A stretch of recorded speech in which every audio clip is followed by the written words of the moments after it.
What's up, everybody? Today's video is going to consist of me working on my fuel system. I'm going to be upgrading my fuel pump and modifying my fuel hanger for a return line, and I'm also going to try and get the gasoline that is still in this car, which is probably a little bit, not a lot, out of the tank before I do all of this. So let's see what kind of possible issues I run into. Maybe it all goes smooth. It never does. We'll find out.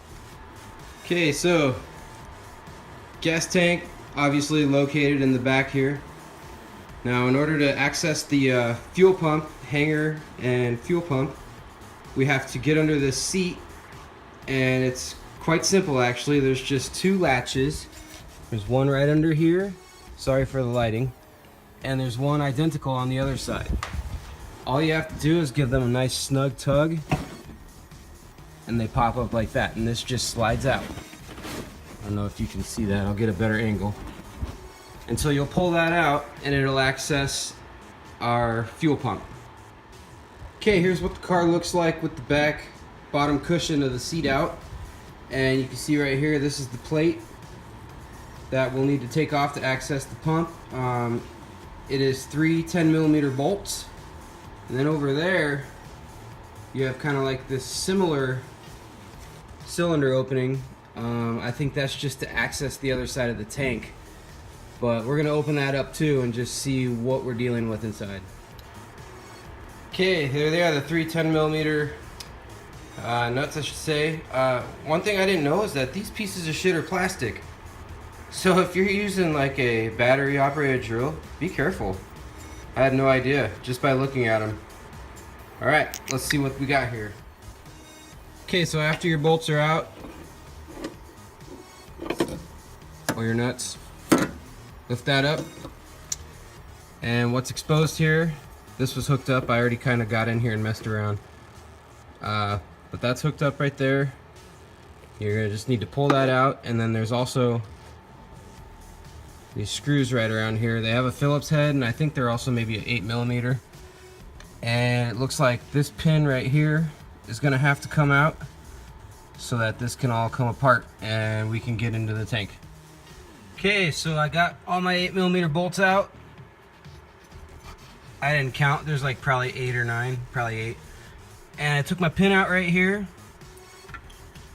This guy slides in, and that holds your feed line in place. And so this thing's ready to come out, and I'm just gonna push that off to the side, and I'll have to put my phone down to two-hand this job, okay? So check it out. Okay, before I pull this thing off, just wanted to note that you do have to kind of turn it and to get it to come out properly. There's a flotation device down there for the level, and also a bag for your filter.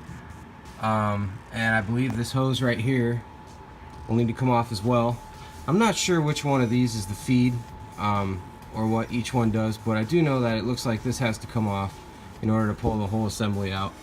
So just let you know, you got to take care of that in order for it to come all the way off. Okay, so the pump and the pump assembly is out.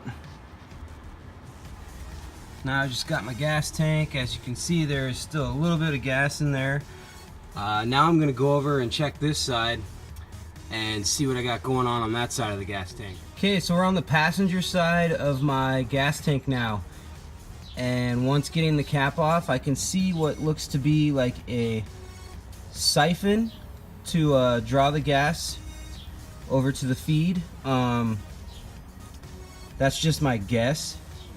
What did come out was another little plumb bob slash leveler, so it shows how much gas you have in here. Now this one, you probably can't tell as much, but looks pretty damn empty, so it's kind of, I'm gonna go ahead and say that the system pulls from the passenger side first, and then the driver's side secondary. So yeah, not too much gas on this side at all. So I just got to get rid of what's left on the other side, and yeah. So I went to Harbor Freight and bought this super cheap siphoning pump. Only cost me like $8. I'm gonna give this a shot and see if I can get that little bit of gas that I have in my tank still out. Let's see how it works. Alright, I got my inline hooked up into the tank there, and I got my outline into this bucket. We're going to see if this thing works.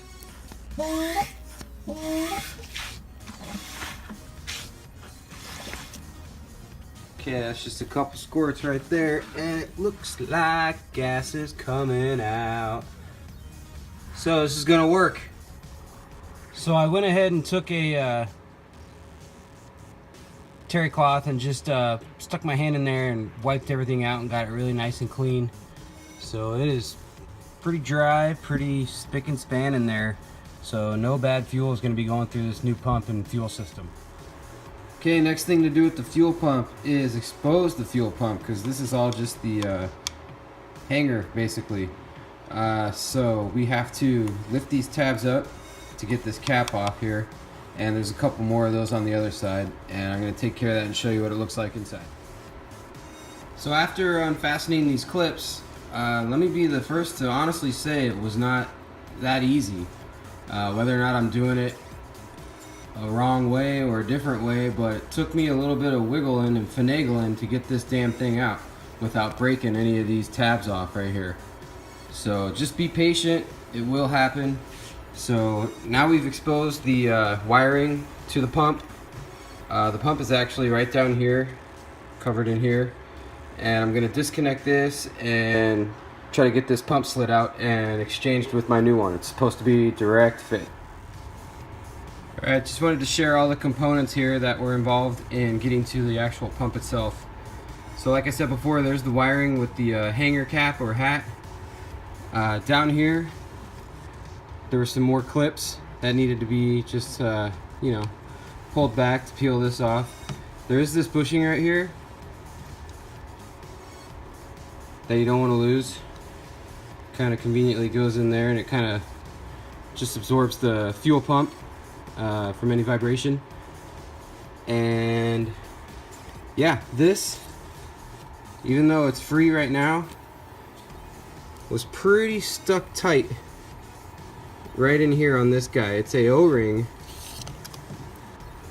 by suction, probably never been pulled out before, so this thing was a little bitch to get pulled out, but everything's good to go now. Okay, so the new pump slides in pretty good, no issues there. However, there's a lot of play right here.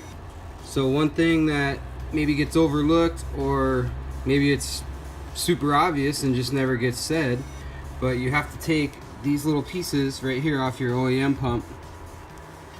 Okay, there's that little plastic cap right there, and then there's an O-ring, and then there's also like this plastic spacer of some sort. So those three components you will need to do this pump, and that's basically what you're looking for right there. And now you can see everything is in there much more snug, really no play at all. So that is definitely important to make sure you have those pieces added if you're going to use this stock housing here. So before I move on any further, I just wanted to stop right here and show you guys that I am choosing to use crimp connectors versus where some people might solder their wires together and heat shrink them. I'm using these crimpers, and I will heat shrink them after they are installed. So you got black on black, and red goes with the blue here in this instance. Alright, so after doing a little heat shrink job and crimp, got my connectors hanging on the outside just because it's kind of too bulky to stuff in the hat, but they'll just rest out like this and they'll sit in the tank. But I'm not about to put this back on quite yet, because I still have to tap a hole here for my fuel return, so that's what we'll do next here. Alright, so here is my new return bulkhead fitting. 90-degree angle, I got it facing outwards, so it will be good for the hose. And underneath here I got it bolted down. It's a one-piece fitting, so it's nice and snug tight. Now I'm just waiting for my epoxy to show up in the mail. Should be here tomorrow, so I shouldn't be waiting on that too long, and I'll just put it across there and seal it up around the edges, make it nice and tight so no fuel can leak out. Basically all I did to make my hole, pretty self-explanatory and simple. Start small. I got like a 1/16 drill bit here, and I went all the way to a half.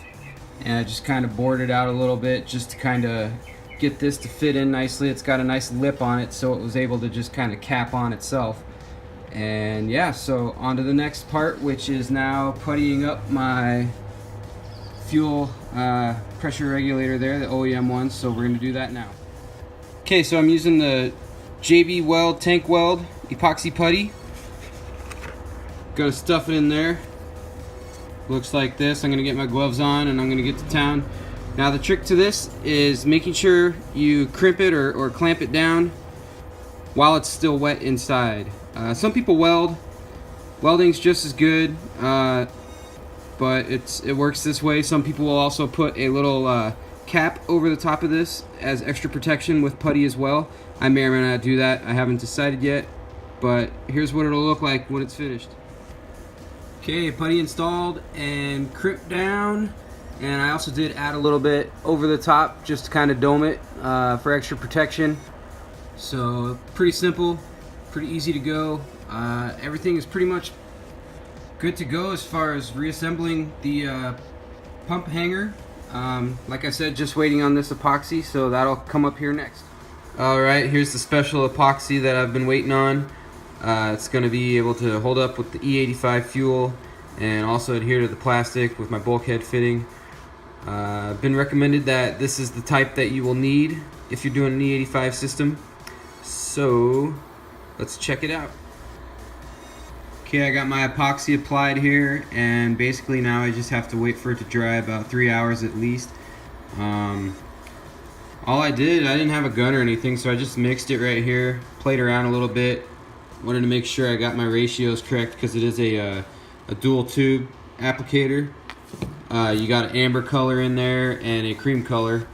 So I just mixed around a couple times and made sure I got the same consistency and went ahead and applied it. So yep, on to the next step.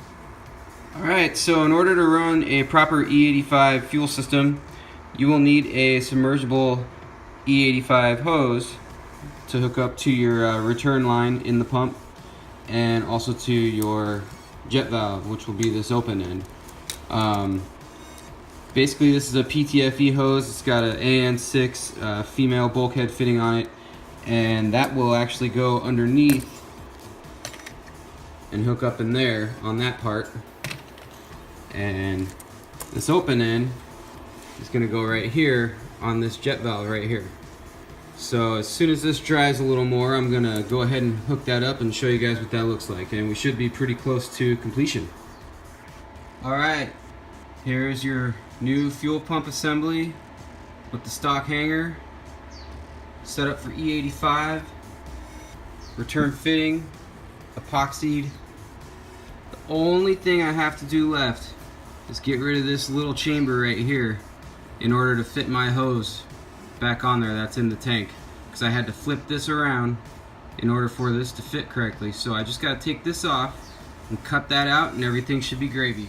Okay, all done. Basically just took a little saw and buzzed it off. So now I'll have plenty of clearance for my hose to go up there and fit properly and clamp down, and this thing is ready to go back in the tank. Okay, everything hooked back up. I'm all ready for my return here now, which I'll run right through here under the tank, and it'll come out that way and it'll hook up. Everything's all fastened back up in here, ready to go. I just got to do the return, install my connector, button her back up, and we're good to go. Alright, that's going to wrap up this video for upgrading the fuel pump hanger, getting it ready for a fuel return, and also getting a E85 pump and E85 hose line ready to run E85 fuel. So everything is good to go. Hopefully this video helps some of you guys out that are just diving into this for the first time like myself. It definitely is doable. It's definitely easy when you follow it step by step. There are a couple challenges just as far as getting the pump back in, and you know, easy stuff that can be manageable. But for the most part, it was very simple and straightforward. Hopefully this helps you, okay? If you have any comments or concerns or want to hit the like button, the unlike button, go for it, alright? See you next video, guys. Later.